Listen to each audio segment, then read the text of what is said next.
अब रहा मसाइल। मसाइल में जो है ना, चूँकि रमज़ान मुबारक का महीना है, उसके पेश नज़र तरावी के मसाइल को आज मैंने अपना उन्वान बनाया है। तरावी के मैं दलाइल नहीं दूंगा, दलाइल आपको बहुत मिल जाएंगे, दलाइल का खुलासा और निचोड़ मैं आपको दूंगा। दलाइल का खुलासा, खा वो अहादीस हों, अइम्मा के अखबाल हों, ताबईन के अखबाल हों, फ़िक़ा की इबारतें हों, सब का जो खुलासा मैं आपके सामने बढ़ूँ, यानी मिक्स फ्रूट जूस समझिए आप, समझे। तो ये जो है ना आपके सामने पेश करूँगा मैं। अगर आप इसकी तफसील चाहते हैं तो उलमाए अहले सुन्नत की जो है ना यूट्यूब पर आपको वो मौजूद है, या आप कभी मौका रहा तो मुझसे भी आप उसकी तफसील पूछ सकते हैं। तो मुख्तसर तौर पर मैं आपके सामने बता रहा हूँ। तरावी को जो है ना शरीयत की इस्तिलाह में क़ियाम रमज़ान कहते हैं। क़ियाम के लफ्ज़ी माना खड़े होने के हैं, लेकिन यहाँ मुराद इबादत है। क़ियाम रमज़ान यानी रमज़ान का क़ियाम, रमज़ान की इबादत। तो सरकार हदीस शरीफ में सरकार दो आलम सल्लल्लाहु अलैहि वसल्लम का इरशाद गिरामी है, इन्नल्लाह फ़रज़ा अलैकुम सियामहु व सनन्तु लकुम क़ियामहु। अल्लाह ने रमज़ान के रोज़ों को तुम पर फ़र्ज़ किया है और मैंने उसके क़ियाम को यानी तरावी को तुम पर सुन्नत करार दिया है, सुन्नत करार दिया है। तो नतीजा ये है कि तरावी पढ़ना ये सुन्नत है, तरावी पढ़ना ये सुन्नत है। ख़ुद सरकार की भी सुन्नत है, हम पर भी क्या है, ये सुन्नत है। अब सबसे बड़ा जो तरावी की फजीलत क्या है, सरकार दो आलम सल्लल्लाहु अलैहि वसल्लम ने फरमाया, मन क़ाम रमज़ान ईमाना व इहतिसाबा गुफ़िरा लहू मा तक़द्दम मिन ज़ंबिही, कि जो आदमी रमज़ान में ईमान की हालत में सवाब की नीयत के साथ तरावी पढ़ता है। सवाब की नीयत इसलिए कहा गया है क्योंकि सवाब की नीयत अगर हो तो अमल में दिलचस्पी पैदा होती है। कहीं आप काम कर रहे हैं, तनख्वाह मिलने वाली है, वो तो दिलचस्पी से करते हैं, नहीं फ्री फंड का काम है, लिल्ला फिल्ला कर रहे हैं तो उतनी दिलचस्पी नहीं रहती। तो लिहाजा तो ये सवाब की नीयत से पढ़े, यानी अमल में दिलचस्पी के साथ सवाब की नीयत से जो रमज़ान में तरावी पढ़ता है तो अल्लाह ताला गुफ़िर लहू मा तक़द्दम मिन ज़ंबी, उसके साबिक़ा गुनाह माफ़ कर दिए जाते हैं। तो ये तरावी की फजीलत है और तरावी को क़ियाम रमज़ान कहा जाता है। और एक क़ियामुल लैल है, यानी रात की इबादत, वो आम है, खा वो तहज्जुद हो, तरावी हो, या क्या है मालूम है वो नफिल नमाज़ें हो, कोई भी हो, रात में जो पढ़ी जाने वाली नमाज को क़ियामुल लैल कहते हैं। तो क़ियाम रमज़ान सरकार ने फरमाया मैंने उसको क़ियाम रमज़ान को मैंने सुन्नत करार दिया है। तो तरावी क्या है, सुन्नत है। और तरावी की रकात में बहुत बड़ा झगड़ा है। सरकार से भी तरावी 20 रकात पढ़ना साबित है। अन्नन नबी सल्लल्लाहु अलैहि वसल्लम काना युसल्ली फ़ी रमज़ान 20 रकातन वल वित्रा, कि नबी पाक सल्लल्लाहु अलैहि वसल्लम रमज़ान में 20 रकात तरावी पढ़ते थे और वित्र की नमाज़ पढ़ते, जुमला 23 रकात पढ़ते थे। लेकिन सरकार ने जमात के साथ 3 दिन नमाज तरावी अदा की। फिर इस खौफ से कि अगर मैं तरावी की जमात पर पाबंदी करूँगा तो कहीं उम्मत पर तरावी की जमात वाजिब ना हो जाए, इसीलिए आपने तर्क फरमा दिया उम्मत की सहूलत के लिए। वरना तरावी तो आपने मुसलसल 20 रकात पढ़ी है, जमात के साथ 3 दिन आपने तरावी की नमाज पढ़ी है। तो लिहाजा तरावी सरकार कितने पढ़ते थे, 20 रकात सरकार से तरावी। अबू बकर सिद्दीक़ रज़ी अल्लाह तआला के ज़माने में 20 रकात, उमर फ़ारूक रज़ी अल्लाह तआला के ज़माने में 20 रकात, उस्मान गनी रज़ी अल्लाह तआला के ज़माने में 20 रकात, अली रज़ी अल्लाह, ताबईन, तबे ताबईन, अइम्मा, मुज्तहिदीन, औलिया, जितनी भी उम्मत है, हरमैन शरीफैन हो, तमाम मुसलमान जो है ना जो पढ़ रहे हैं, 1400 साल से जो पढ़ रहे हैं, तरावी की तादाद 20 रकात है। तरावी की तादाद 20 रकात है, 20 रकात। तो लिहाजा उम्मत का उमर फ़ारूक रज़ी अल्लाह तआला के ज़माने में बाज़ाब्ता तरावी की जमात कायम की गई और 20 रकात पढ़ाई गई। लेकिन सहाबा में से किसी ने भी जो है उसका इनकार नहीं किया, उस पर एतराज़ नहीं किया। सहाबा के पास सामने कोई काम हो और वो उस पर एतराज़ ना करे तो वो उनका इजमा कहलाता है, इत्तेफाक कहलाता है। तो तरावी के 20 रकात होने पर सहाबा का भी इजमा और इत्तेफाक है, ताबईन का भी इजमा और इत्तेफाक है, तबे ताबईन का भी इजमा और इत्तेफाक है, तमाम मुसलमानों का और अइम्मा का भी इजमा और इत्तेफाक है कि 1400 साल से तरावी जो है क्या है मालूम 20 रकात पढ़ी जा रही है। और ये तमाम मुसलमानों का इत्तेफाक है। सरकार दो आलम सल्लल्लाहु अलैहि वसल्लम का इरशाद गिरामी है, ला तजतमिउ उम्मती अला दलाला, कि मेरी उम्मत गुमराही पर जमा नहीं हो सकती। और एक हदीस है, मा रआहुल मुमिनूना हसनन फहुवा इंदल्लाहि हसनुन, कि मोमिनीन जिस चीज़ को अच्छा समझे वो अल्लाह के पास अच्छी है। ये दो हदीसें। फिर तीसरा कुरान की आयत है, वमन यत्तबि गैर सबीलिल मुमिनीना नुवल्लिही मा तवल्ला व नुस्लिही जहन्नम वसाअत मसीरा, जो मोमिनीन के रास्ते से हटकर चले तो हम उसको उसी रास्ते पर जो है ना छोड़ देते हैं और उसका ठिकाना जहन्नम है। तो मोमिनीन का रास्ता, उम्मत का इत्तेफाक, उम्मत जमा जो है किस पर है, वो 20 रकात पर है। और हरमैन शरीफैन में भी 1400 साल से 20 रकात होती थी, लेकिन सुनने में आया है कि गुज़िश्ता साल सिर्फ 10 रकात हुई है। ये सबसे बड़ी महरूमी और असलाफ के तरीक़े से हटना है और सीधे रास्ते से जिनके रास्ते को अल्लाह ने सिरात मुस्तकीम कहा है, खा वो नबी हों या सिद्दीक़ हों या शुहदा है, सालिहीन है, उन सब के रास्ते से हट कर एक अलग रास्ता बनाना है। अब क्या क्या चीज़ें नहीं हो रही हो, आप तो देख रहे हैं, हालात देख रहे हो, कुर्ब क़ियामत की अलामतें हैं। तो बहरहाल अज़ीज़ान मोहतरम, तो तरावी की रकातें 20 रकात हैं। ये 8 रकात वाली जो नमाज है वो तरावी की नहीं है बल्कि तहज्जुद है, क्योंकि बीबी आयशा से पूछा गया कि सरकार का अमल रमज़ान में और रमज़ान के अलावा में सरकार की रात की इबादत क्या थी।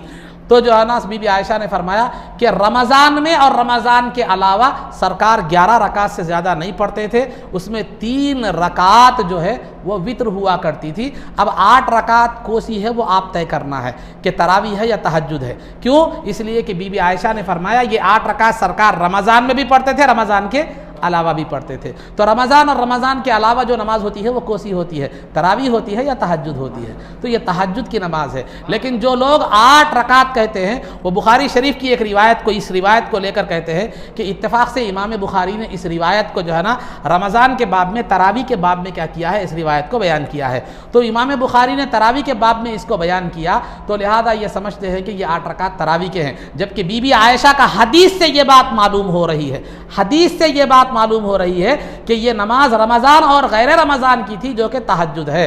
और सिर्फ उन्वान, इमाम बुखारी के उन्वान को जो तरावी के तहत लाए हैं हदीस को, वो जो है ना उसको देखकर हम ये कह रहे हैं कि हम तरावी की नमाज 8 रकात है। तो आप इमाम बुखारी को मान रहे हैं या हदीस को मान रहे हैं, ये भी गौर करने की बात है। और दूसरी, इमाम बुखारी भी अपनी जगह सही है, क्योंकि इमाम बुखारी जो उन्वान बांधते हैं हदीस का, वो पूरी हदीस से मुताबकत होना ज़रूरी नहीं है उन्वान की, बल्कि हदीस में एक मामूली लफ्ज़ भी रहा तो वो लफ्ज़ से क्या करते हैं, कभी उन्वान बना देते हैं। तो लिहाजा इस लफ्ज़ में रमज़ान का लफ्ज़ था, तो इसी वजह से इमाम बुखारी ने क़ियाम रमज़ान के हवाले से बाब बांध दिया। जबकि इसी हदीस को इमाम बुखारी ने तहज्जुद के बाब में भी लाया है, 8 रकात वाली हदीस को।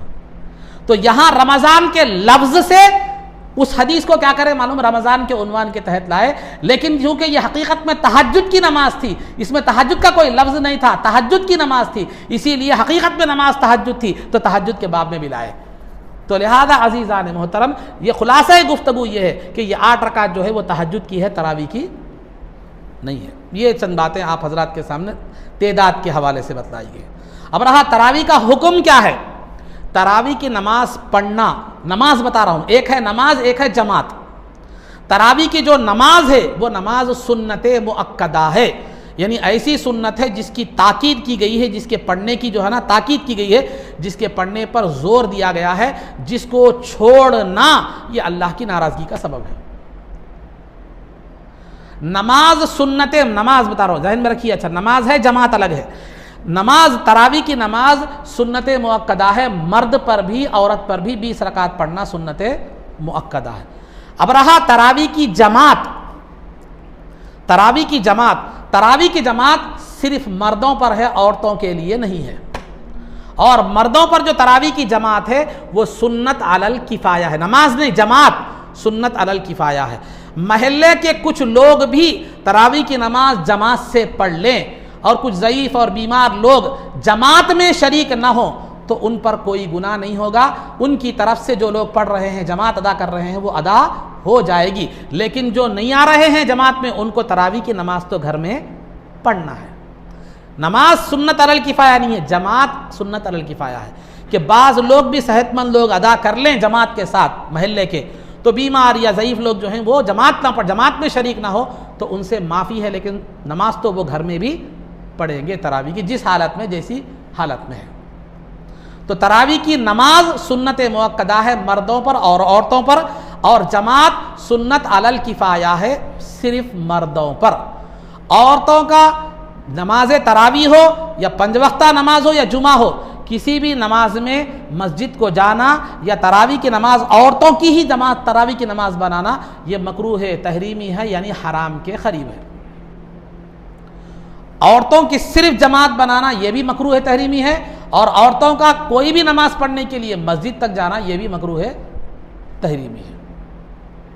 अब एक रिवायतें जो है ना 2-3 रिवायतें मिलती हैं जिससे ये मालूम होता है कि औरतों को भेज सकते हैं, वो भी बताता चलूँगा। सबसे पहले मैं आपको बताता चलूँ, सरकार दो आलम सल्लल्लाहु अलैहि वसल्लम के ज़माने में औरतें मस्जिद को जाया करती थी नमाज़ पढ़ने के लिए, अहादीस में कसरत से इसका तज़किरा मिलता है। तो मस्जिद को जाया करती थी, और सरकार दो आलम सल्लल्लाहु अलैहि वसल्लम ने भी मर्दों से कहा था कि अल्लाह की बंदियों को मस्जिदों को आने से मत रोको, यानी औरतों को मस्जिदों को आने से मत रोको। ये दोनों रिवायतों को, ये दोनों चीज़ों को लेकर कहा जाता है कि मस्जिदों को जा सकती हैं, लेकिन ये इब्तिदाई दौर की थी, ये उस वक्त की थी। औरतों को मस्जिद में आने की इजाज़त उस वक्त थी जबकि तालीम का जरिया सिवाय नबी पाक सल्लल्लाहु अलैहि वसल्लम के और कोई नहीं थे।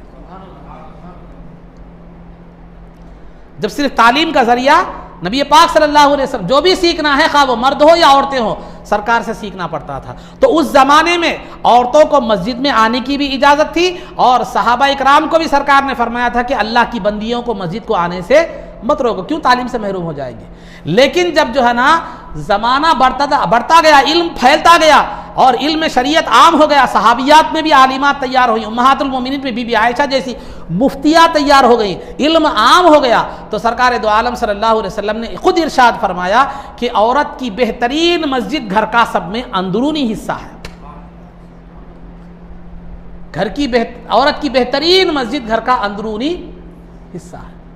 यहाँ तक कि एक सहाबिया ने आकर ख्वाहिश जाहिर की मस्जिद में आने की, जिनका नाम उम्मे हुमैद बतलाया जाता है। इमाम अहमद बिन हंबल ने, मुस्नद अहमद बिन हंबल ने और बैहक़ी ने इसकी रिवायत की है कि उन्होंने आकर अर्ज़ की कि यार मस्जिद में आने की ख्वाहिश जाहिर की, तो सरकार दो आलम सल्लल्लाहु अलैहि वसल्लम फरमाया कि मैं तुम्हारी मोहब्बत को समझता हूँ, लेकिन याद रखो औरत का उसके घर के सबसे अंदरूनी हिस्से में नमाज पढ़ना ये बेहतर है घर के कमरे में पढ़ने से। घर के कमरे में नमाज पढ़ना ये बेहतर है घर के आंगन में नमाज पढ़ने से। घर के आंगन में नमाज पढ़ना ये बेहतर है महल्ले की मस्जिद को आने से।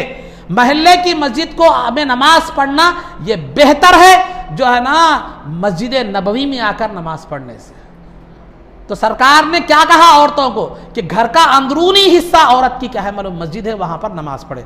उसके बाद ये सहाबिया जिन्होंने जो है ना ये कहा था, वो जो है ना सवाल किया था, वो अपने घर वालों को भी घर के अंदरूनी एक अंधेरे हिस्से में उन्होंने नमाज के लिए एक जगह मुंतखब की थी, और ख़ुद भी ज़िंदगी भर वहाँ पढ़ती रही, दूसरों को भी वही का हुक्म देती रही। तो याद रखिए अज़ीज़ान मोहतरम, काबिल गौर बात यह है कि मस्जिद नबवी का सवाब 50,000 एक नमाज का सवाब है। 1,000 एक नमाज का सवाब 50,000 दर्जे है। और सरकार, इमाम कौन है फिर? सरकार हैं, वो वैसा कोई इमाम कायनात में उसका मिस्र नहीं है, लेकिन उसके बावजूद भी सरकार दो आलम सल्लल्लाहु अलैहि वसल्लम ने औरतों को घर में नमाज पढ़ने की तरगीब फरमाई। जो इजाज़त दी थी वो शुरू दौर था, तालीम का दौर था, लेकिन सरकार के दौर में सरकार ने औरतों को तलकीन फरमाई कि घर में पढ़े, घर में पढ़े, घर में पढ़े। लेकिन जब उमर फारूक रज़ी अल्लाह ताला अन्हु का दौर आया, तो वो दौर में जाहिर सी बात है सरकार का ज़माना से जूं दौर दूर होता चला गया, तो है ना ईमान में भी फ़र्क कमी आती चले गई, और जो है ना अमल साले में भी, दीनदारी में भी कमी आती चली गई। बल्कि सहाबा का हदीस है, हदीस शरीफ है कि सहाबा का बयान है कि सरकार का जब विसाल हो गया तो सरकार को हमने उनकी आराम गाह में पहुँचाकर अपने हाथों से अभी मिट्टी भी नहीं झाड़ी थी कि हमारे दिल में सरकार की मौजूदगी में जो ईमान की कैफियत थी वो बाकी नहीं रही, मतलब ख़त्म हो गई नहीं, जो कैफियत हरारत ईमानी थी वो हरारत ईमानी में फ़र्क आ गया। तो फिर ज़माना तो दूर चला गया, 2-4 साल चले गए। तो उमर फ़ारूक रज़ी अल्लाह तआला अन्हु का दौर जब आया तो बीबी आयशा ने औरतों की हालत को जो देखा, देख कर कहा कि आज के ज़माने में औरतों ने जो नई नई ईजादात कर ली हैं, नए नए तरीक़े जो अपना लिए हैं, तो वो अगर सरकार अगर इनको देख लेते तो सरकार उनको मस्जिद में आने से मना फरमा देते, जैसा कि बनी इसराइल की औरतों को मस्जिद में आने से मना किया गया था। बनी इसराइल की औरतों को मस्जिद में आने से क्यों मना किया गया था कि बनी इसराइल की औरतें मस्जिद में आती थी और जो मर्दों में जो लोग उनके जान पहचान के जो भी थे उनको उठ उठ के देखती थी, उनको ये करती थी। तो अल्लाह ताला उनको क्या है मस्जिदों से भी रोक दिया गया और अल्लाह ताला ने उनके अय्याम की मुद्दत को बढ़ा दिया ताकि जो है ना वो ज़्यादा से ज़्यादा मस्जिद से दूर रहे, क्योंकि अय्याम की मुद्दत में मस्जिद में नहीं आ सकते। तो उमर फ़ारूक रज़ी अल्लाह तआला के दौर में सख्ती के साथ तलकीन तो सरकार ने खुद फरमा दी थी कि औरत का बेहतरीन मस्जिद क्या है, वो घर का अंदरूनी हिस्सा है, लेकिन उमर फ़ारूक रज़ी अल्लाह तआला ने सख्ती से पाबंदी फरमा दी। वो उमर फ़ारूक जिनके ताल्लुक़ से सरकार ने खुद फरमाया कि इन्नल्लाह जअलल हक़्क़ अला लिसानी उमर व क़ल्बी, कि अल्लाह ने हक़ को उमर की ज़ुबान और दिल पर जारी फरमा दिया है। वो जो बोलते हैं वो भी हक़ है और जो दिल में आता है वो भी हक़ है। तो लिहाजा आज के दौर में 5 वक्ता नमाज़ों के लिए हो, जुमा के लिए हो या तरावी के लिए हो, औरतों का मस्जिद में जाकर जमात से नमाज़ पढ़ना या सिर्फ़ औरतों की सफ़े क़ायम करना, खा वो घर में हो, मदरसों में हो, कहीं भी हो, ये मकरूह तहरीमी है। जामे निज़ामिया का फतवा भी यही है। ये था जमात के हवाले से बात। जमात सिर्फ मर्दों के लिए है, वो भी सुन्नत अलल किफ़ाया। जमात हो गई, वो हो गई। अब रहा तरावी के हवाले से कुछ ज़रूरी बातें। तरावी का इमाम कैसे होना चाहिए? तरावी का इमाम जो है ना, सबसे पहली बात तो ये हो कि तरावी का इमाम जो है वो एक जय्यद हाफिज़ हो, यालमुन तालमुन वाला ना हो, हाफिज़ जय्यद हो और क़ुरान तजवीद के साथ ठहर ठहर कर पढ़ता हो। और तीसरा बालिग हो, नाबालिग की तरावी दुरुस्त नहीं है। और चौथा शरीयत का पाबंद हो, दाढ़ी कट्टा इमाम हो तो उसके पीछे तरावी दुरुस्त नहीं है, बल्कि कोई भी नमाज दुरुस्त नहीं है। तो तरावी की नमाज का इमाम कैसे होना चाहिए कि पाबंद शरीयत हो, मुतशर्रे दाढ़ी वाला हो, दाढ़ी कटा ना हो और बालिग हो और क़ुरान अच्छी तरह याद हो और अच्छी तरह क़ुरान तजवीद के साथ क्या करता हो, पढ़ता हो। अगर ये शराइत पाए जाते हैं तो ऐसे इमाम का तक़र्रुर कीजिए तक़र्रुर करने से पहले, वरना खुदा हाफिज़ अच्छा है अलम तरह से। और तरावी जो है ना, तरावी आज एक मिजाज बन गया है। दहे हैं, 3 शबी शबीना है, 1 शबी शबीना है, बड़े ज़ौक़ से रमज़ान में पढ़ रहे हैं। लेकिन याद रखिए तरावी में वही क़ुरान पढ़ना दुरुस्त है जिसके पूरे अल्फाज समझ में आते हों और आपकी दिलचस्पी बाकी रहती है। आप अपना जायज़ा ले लीजिए, 2 जायज़े लीजिए। पहला तो ये कि क़ुरान समझ में आना, दूसरा आप दिलचस्पी से ठहर सकते नहीं, ठहर सकते हैं तो सवा पारा पढ़िए, नहीं और ठहर सकते हैं तो 10 पढ़िए। अब उससे ज़्यादा की मैं आपको इजाज़त नहीं देता, क्योंकि 6 शबी शबीने में और 1 शबी शबीने में तो क़ुरान माशाअल्लाह होता है और लोगों की भी आम तौर पर दिलचस्पी नहीं होती। बल्कि दहे में ख़ुद आज हमारे बाज़ हुफ़ाज़ ऐसा पढ़ते हैं जो समझ में नहीं आता। मैं आपके लिए बेहतरीन बात बताता चलूँ, सवा पारा पढ़िए, इससे आपकी तरावी की पाबंदी भी आखिर तक होगी। और क़ुरान 1 दफ़ा पढ़ने के बाद शैतान भटका देता, जो है ना, आप जानते छोड़ो अब कहाँ पढ़ते बोल के, कभी होटल में, कभी दुकानों में, कभी हैदराबाद की ट्रिपा, कभी जमजम होटल, कभी खुशका, कभी जो है ना मंदी, कुछ तो भी याद आते रहती बहरहाल। तो ये सब चीज़ें क्या है मालूम है, याद आती। तो इसी वजह से क्या है 27 तक पढ़ो आप बराबर सुकून से, क्या है मालूम आपके 27 दिन तो गुजर जाते, 1-2 दिन क्या है थोड़ी मेहनत कर लिया तो मसला ख़त्म हो। अगरचे कि शरीयत आपको इजाज़त देती है कि आप, एक है क़ुरान पढ़ने की सुन्नत और एक है तरावी की सुन्नत, एक है क़ुरान पढ़ने की सुन्नत और एक है तरावी पढ़ने की सुन्नत। अगर तरावी में क़ुरान सुनना भी सुन्नत है, तरावी पढ़ना भी सुन्नत है। अगर आपने दहे में एक क़ुरान सुन लिया है तो अब आपकी मर्ज़ी है, आगे और क़ुरान सुनिए, दूसरा दहा सुनिए, तीसरा दहा सुनिए, मर्ज़ी आपकी, अफजल है। नहीं तो क़ुरान सुनने की सुन्नत तो अदा हो गई, लेकिन अलम तरा से सही चांद रात तक आपको तरावी पढ़ना है। क़ुरान सुन लिए तो क़ुरान सुनने की सुन्नत अदा हो गई, लेकिन जो है ना अभी तरावी की सुन्नत आपकी ईद का चांद देखने तक बाकी है। ईद का चांद देखने तक तरावी की सुन्नत आपकी बाकी है, वो ख़त्म नहीं हुई। अलम तरा से ही पढ़िए आप, इजाज़त है आपको एक कुरान सुनने के बाद, या नहीं दूसरा कुरान तीसरा कुरान सुनते अफजल है आपके लिए और अच्छी बात है। यहाँ एक बात मैं आपके सामने बतलाता चलूँ, बिलखुसूस हमारे नौजवान इसका शिकार है। शिकार ये हैं कि अब मालूम रहता कि इमाम साहब पहली दूसरी रकात में लंबा खींचते, बाज़ इमाम की खास तरावी में रहता ना, बाज़ इमाम पहली दूसरी रकात में, बाज़ इमाम मखसूस रकातों में थोड़ा ज़्यादा पढ़ते, क्योंकि 1.5 पारा पढ़ना रहता तो थोड़ा 20 रकात में एडजस्टमेंट करना, तो बाज़ रकातें लंबी बाज़ रकातें छोटी, वैसा करते हैं। तो बाज़ लोगों को मालूम रहता कि जो है ना इमाम साहब पहली रकात में या दूसरी रकात में लंबा पढ़ते हैं, या 14वीं 15वीं रकात में या 13वीं 14वीं रकात में लंबा, बहरहाल कुछ मालूम रहता। तो हमारे पास क्या करते हैं लोग, आम तौर पर नौजवान ख़ास तौर पर ज़ईफ़ लोग जो है ना फिर भी पढ़ते हैं, जो अल्लाह के नेक बंदे हैं जिन्हें तौफ़ीक़ हुई वो तो है पढ़ते ही, लेकिन नौजवान क्या करते हैं बाहर बैठ के सुनते रहते। इमाम साहब अल्लाह अकबर को रुकू में जाते, पूरे आके रुकू में क्या होते हैं मिलते हैं, और वो लोग ये समझते हैं कि हमने कुरान सुन लिया। देखिए खाली कुरान सुनना नहीं है, तरावी में कुरान सुनना सुन्नत है। तरावी में कुरान सुनना सुन्नत है, वो सुन्नत आपकी छूट गई। बैठे हुए हैं वहीं पर सुन रहे हैं या बातें कर रहे हैं, जो भी है, बैठे हुए हैं मस्जिद में है, बैठे हुए हैं, बैठने के बजाय थोड़ी देर अगर खड़े रह जाए तो क्या होगा, कुरान की सुन्नत से महरूम तो नहीं होंगे। और बाज़ लोग यहाँ बात करते हैं, क्या करते हैं बाज़ लोग क्या करते हैं, क़ायदा हो गया सलाम फेरे, अब दूसरी रकात के वास्ते उठ रहे हैं, तो इत्मीनान से क्या करते हैं मालूम, उठते हैं, रकात तकबीर तहरीमा बांधने तक कुरान पढ़ना इमाम साहब शुरू करते हैं। सूरह फातिहा तक गुंजाइश है आपको, क्योंकि सूरह फातिहा एक मरतबा आप सुन लिए हैं किसी न किसी हैसियत से, मगर आप सूरह फातिहा के बाद कुरान जब इमाम साहब शुरू कर दिए, आप इत्मीनान से तकबीर तहरीमा पढ़ने तक, मिसाल के तौर पर इमाम साहब 6ठा पारा शुरू करें, तकबीर तहरीमा पढ़ने तक कहने तक आप इमाम साहब एक सफ़ा निकल गए, एक रुकू निकल गए, तो समझो आपने तरावी में वो एक रुकू नहीं सुना। सूरह फातिहा तक इजाज़त है, क्योंकि 20-25 दिन में जितने भी तरावी है, एक मरतबा तो सूरह फातिहा में आप क्या रहते सुने रहते, शरीक रहते हैं। लेकिन दूसरा ये बात का भी ख़ास तौर पर क्या कीजिए लिहाज रखिए।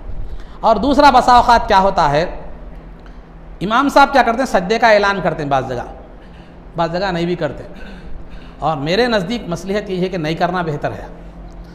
उस वक्त थोड़ी सी आवाज़ तब्दील कर लें तो काफ़ी है, लोगों को समझ में आ जाएगा। तो आमतौर पर क्या करते हैं, मिसाल के तौर पर इमाम साहब बोले दूसरी रकात में सजदा होगा बोल के इमाम साहब कर दिया।